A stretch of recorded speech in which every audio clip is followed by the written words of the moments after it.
Salut les gens, j'espère que vous allez bien. On se retrouve aujourd'hui pour un update lecture, le deuxième du mois d'avril, et on commence dès maintenant. La première lecture de ce mois, de cette update lecture, il s'agit du coup toujours de La Guerre des Clans, des hors-séries de La Guerre des Clans. Là, il s'agit du tome 11, donc l'espoir de Poil d'écureuil. Poil d'écureuil, je rappelle, qui est la fille de Étoile de Feu, enfin l'une de ses filles. Petite citation pour commencer. Être une bonne lieutenante, ça ne veut pas dire suivre aveuglément les ordres, ça veut dire se battre pour ce que l'on croit juste. Et juste avec cette citation, je trouve que l'on capte très vite à quel point Poil d'écureuil ressemble à son père. C'est clairement, je pense, de tous ses enfants, celle qui lui ressemble le plus. Du coup, je l'ai énormément aimé. J'ai également aimé sa sœur dans ce tome, qui est donc Feuille de Lune. J'ai également aimé Étoile de Feuille. Je trouve que ce tome, il est vraiment girl-girl. Il est vraiment girl-girl. Et on a également des personnages que l'on nommera juste les sœurs. C'est vraiment un tome girl-girl. Vraiment. Étoile de Ronce est totalement détestable ici. Il est très rude avec Poil d'écureuil, en plus d'agir imprudemment. Il me fait le détester et c'est uniquement à la fin du tome que j'arrive à peu près à lui pardonner. Plus Étoile de Tigre, deuxième du nom, qui est un peu détestable dans ce tome. J'ai adoré l'intrigue entre Poil d'écureuil, Feuille de Lune, Étoile de Feuille et les sœurs. On sent vraiment une très grande sororité entre tous ces personnages. Dans ce tome, Poil d'écureuil est le portrait craché de son père. Quitte à enfreindre les règles, le code du guerrier pour le bien commun, et qu'elle est convaincue de ses idées, et c'est le portrait craché de son père. Plus Poil d'écureuil et Feuille de Lune qui ont dû répondre de leurs actes devant le clan des étoiles, y compris devant leur père, et ça c'était une scène qui était très très forte.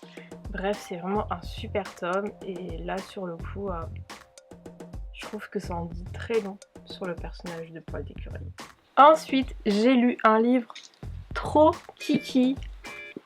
Il s'agit donc Le refuge occulte pour chats d'Agnès Aubert de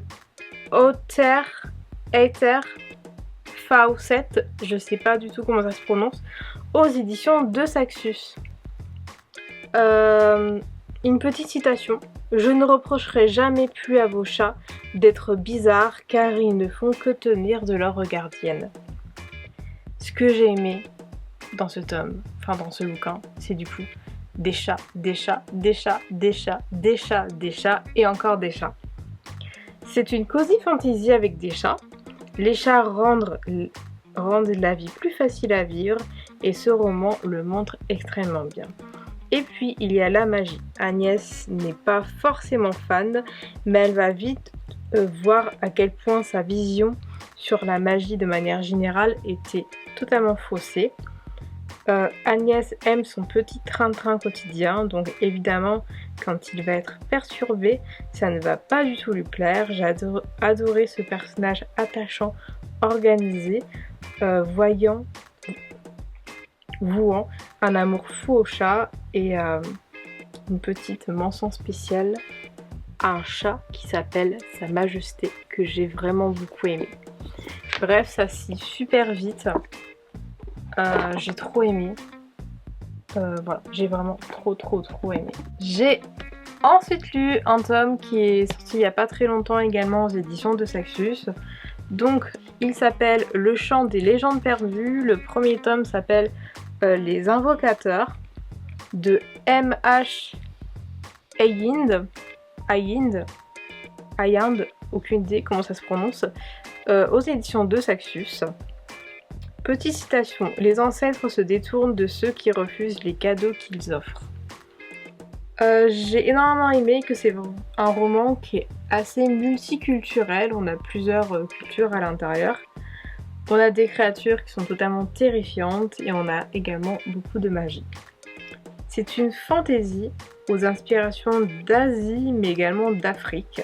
Des créatures terrifiantes dignes de films d'horreur, des combats à couper le souffle, une inspiration d'anciennes civilisations disparues, fictives de cet univers bien entendu, un roman multiculturel qui peut parler à énormément de monde et le fait qu'il soit ainsi, qu'il mélange diverses choses, divers sujets, diverses cultures, c'est ce qui a fait que ça a été une très bonne lecture me concernant, même si j'ai été déçue de certains points, c'est pour ça que je l'ai noté 3 sur 5. Je pense que je vais le continuer quand le deuxième tome sortira en tout cas. J'ai beaucoup aimé. Et autre chose, c'est des couvertures rigides et c'est vraiment ce que je préfère dans les reliés.